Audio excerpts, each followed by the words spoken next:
بسم اللہ الرحمن الرحیم۔ حدیث مبارک صحیح مسلم۔ رسول صلی اللہ علیہ وآلہ وسلم نے فرمایا، غسل کرنے والا کپڑے وغیرہ کے ساتھ پردہ کرے۔ حضرت ام ہانی بنت ابی طالب رضی اللہ تعالیٰ عنہ سے روایت ہے کہ وہ فرماتی ہیں کہ میں فتح مکہ کے سال رسول صلی اللہ علیہ وآلہ وسلم کے پاس گئی۔ میں نے آپ صلی اللہ علیہ وآلہ وسلم کو غسل کرتے ہوئے پایا اور آپ صلی اللہ علیہ وآلہ وسلم کی بیٹی فاطمہ رضی اللہ تعالیٰ عنہ نے آپ صلی اللہ علیہ وآلہ وسلم کے لیے کپڑے سے پردہ کیا ہوا تھا۔ صحیح مسلم۔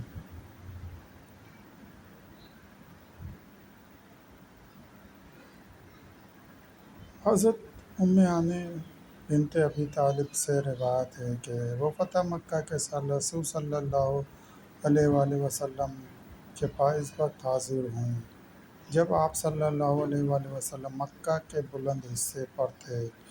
جب رسول صلی اللہ علیہ وآلہ وسلم غسل کے لیے کھڑے ہوئے تو آپ صلی اللہ علیہ وآلہ وسلم پر فاطمہ رضی اللہ تعالیٰ عنہ نے پردہ کیا۔ پھر آپ صلی اللہ علیہ وآلہ وسلم نے غسل کے بعد اپنے اوپر ایک کپڑا لپیٹا۔ پھر آپ صلی اللہ علیہ وآلہ وسلم نے چاشت کی 8 رکعات پڑھی۔ صحیح مسلم۔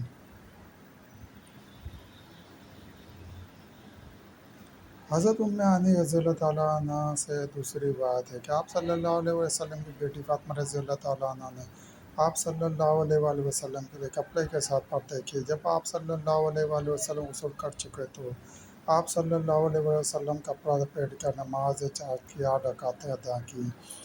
صحیح مسلم۔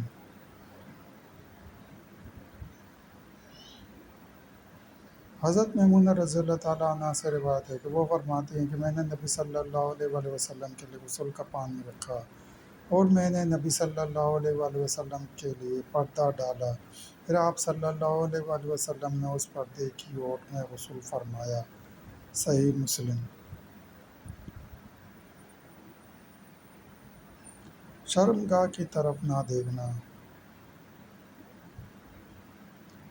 حضرت ابو سعید خدری رضی اللہ تعالیٰ عنہ سے روایت ہے کہ رسول صلی اللہ علیہ وآلہ وسلم نے فرمایا کہ مرد دوسرے مرد کی شرمگاہ کی طرف نہ دیکھے اور نہ عورت دوسری عورت کی شرمگاہ کی طرف دیکھے، اور نہ مرد مرد کے ساتھ ایک کپڑے میں لیٹے اور نہ عورت عورت کے ساتھ ایک کپڑے میں لیٹے۔ صحیح مسلم۔